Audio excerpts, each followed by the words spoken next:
Lo encerraron en una celda diminuta por 27 años. ¿Por qué? Porque quería libertad para su gente. Pero cuando salió no guardó rencor.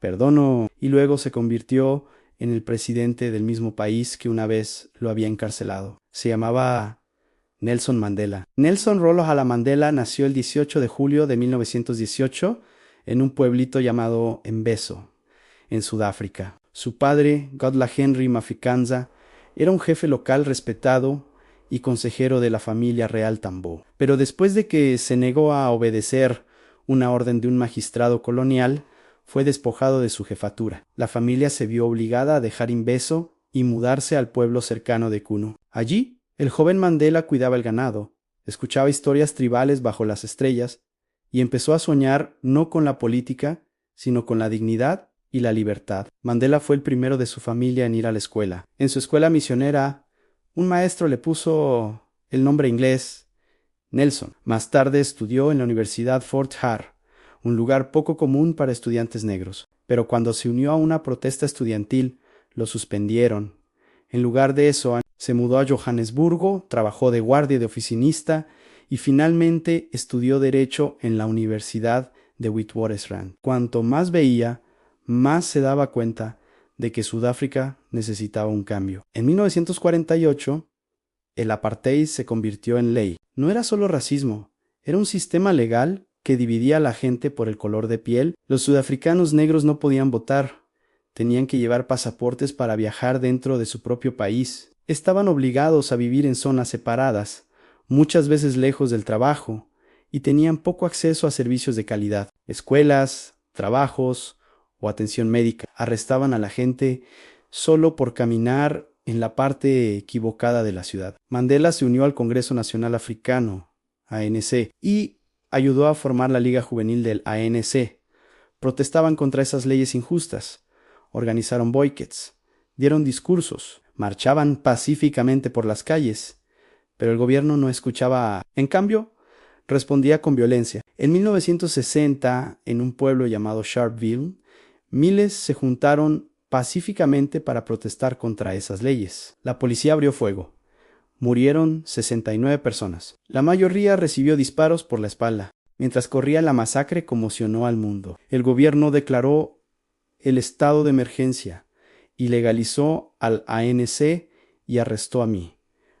Mandela se volvió clandestino. Sabía que las protestas pacíficas ya no eran suficientes. En 1961 ayudó a formar el Umkhonto weSizwe, la punta de lanza de la nación. Su objetivo era el sabotaje, no la violencia contra personas, sino dañar los sistemas del apartheid. En 1962, la policía atrapó a Mandela. Lo arrestaron por salir del país sin permiso y por organizar protestas. El gobierno le dio una condena de 5 años de prisión. Pero, mientras él estaba en la cárcel, la policía encontró documentos secretos en una granja cerca de Johannesburgo, en un lugar llamado Ravonia. Esos papeles mostraban planes para futuros sabotajes, planes para dañar ferrocarriles, centrales eléctricas y edificios gubernamentales. Así que Mandela, junto con otros, fue juzgado de nuevo. El gobierno quería la pena de muerte, pero Mandela se paró en el tribunal y dio un discurso poderoso. He luchado contra la dominación blanca y he luchado contra la dominación negra. Siempre he creído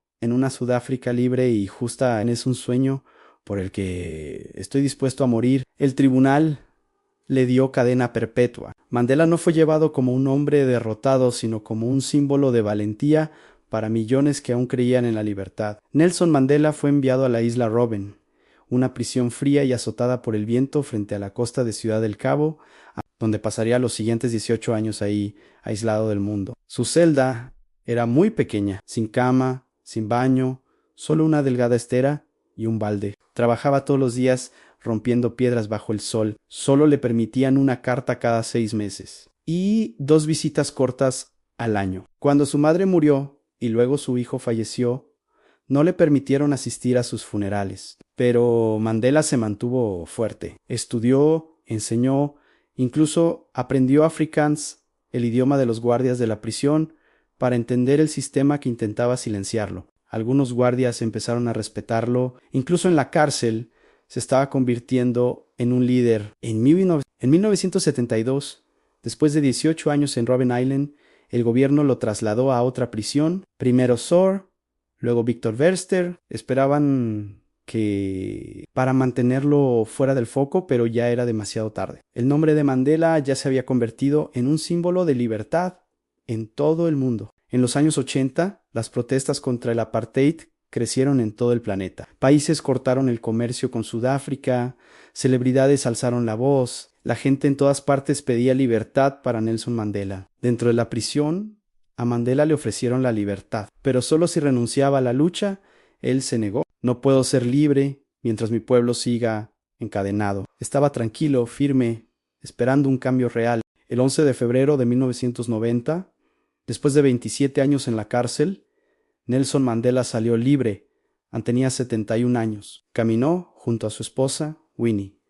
La gente aplaudía y gritaba. Todo el mundo contenía la respiración. Él dijo estoy aquí ante ustedes como un humilde servidor del pueblo. No pidió venganza, pidió paz y unidad, pero la libertad era solo el comienzo. Cuando Mandela salió, el apartheid seguía vigente, los sudafricanos negros todavía no podían votar, muchas leyes racistas seguían activas. De 1990 a 1993, Mandela, el presidente F.W. de Klerk y Mandela empezaron largas negociaciones. Hubo protestas, tensiones, hasta miedo de una guerra civil.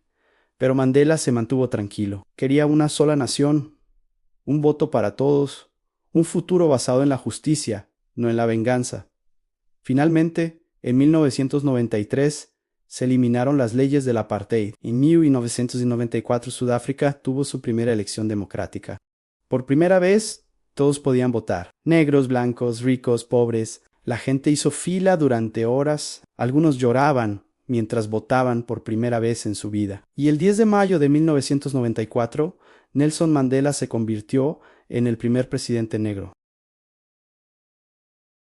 No celebró con orgullo, solo sirvió con humildad, dio la bienvenida a quienes una vez lo habían encarcelado en un gobierno basado en la paz. Eligió la reconciliación en vez de la venganza y la unidad en lugar de la división. En 1995, Sudáfrica fue sede de la Copa Mundial de Rugby. Durante décadas, ese deporte había simbolizado el dominio blanco, pero Mandela vio una oportunidad para unir. Se puso la camiseta verde, estuvo en el campo y le entregó el trofeo al capitán blanco François Ponage. El estadio rugió, gritando el nombre de Nelson, Nelson, Nelson. Ese día, el partido de rugby se convirtió en un símbolo de sanación. Mandela solo cumplió un mandato y luego se retiró. Él creía que los verdaderos líderes saben cuándo irse. Ya en Sujechiru siguió luchando por la educación, la paz y los derechos humanos. En 2013, a los 95 años, Nelson Mandela murió en paz. Líderes de todo el mundo vinieron a rendirle homenaje, pero el mensaje de Mandela nunca murió. Siempre parece imposible hasta que se hace. Su vida demostró esa verdad. Un chico de un pueblito pasó 27 años tras las rejas por justicia. Luego se levantó para liderar una nación con paz en el corazón. El mundo no solo miró a Nelson Mandela. En 1993 recibió el Premio Nobel de la Paz junto al presidente F.W. de Klerk por poner fin al apartheid a través de la paz. También recibió el Premio de Derechos Humanos de la Organización de las Naciones Unidas, la Medalla Presidencial de la Libertad de Estados Unidos y más de 250 premios de países de todo el mundo. Incluso su cumpleaños, el 18 de julio, ahora es conocido como el Día Internacional de Nelson Mandela, un día para servir a los demás justo, mientras servía a la humanidad. El Premio Nobel dijo: no es solo para mí, sino para todos los sudafricanos que sufrieron por la libertad. Nelson Mandela vivió el dolor y lo convirtió en paz. Pasó 27 años en una celda de prisión y salió listo para perdonar. No luchó con odio, luchó con esperanza. No lideró con miedo, lideró con perdón. Nos mostró que el valor no es la ausencia de miedo, sino la fuerza para seguir adelante de todos modos. Siempre parece imposible hasta que se hace. Esto fue largo y doloroso y el poderoso viaje de Nelson Mandela. Si te gustó esta historia, no olvides darle like, compartir y suscribirte. Y si quieres más historias inspiradoras como esta, asegúrate de ver nuestros otros videos. Nos vemos en el próximo video. Si este video despertó tu curiosidad, compártelo con alguien más que disfrute de descubrir los misterios del mundo. No olvides suscribirte y activar la campana para no perderte los próximos episodios. Nos vemos mañana con otra historia que, sin duda, también te dará curiosidad.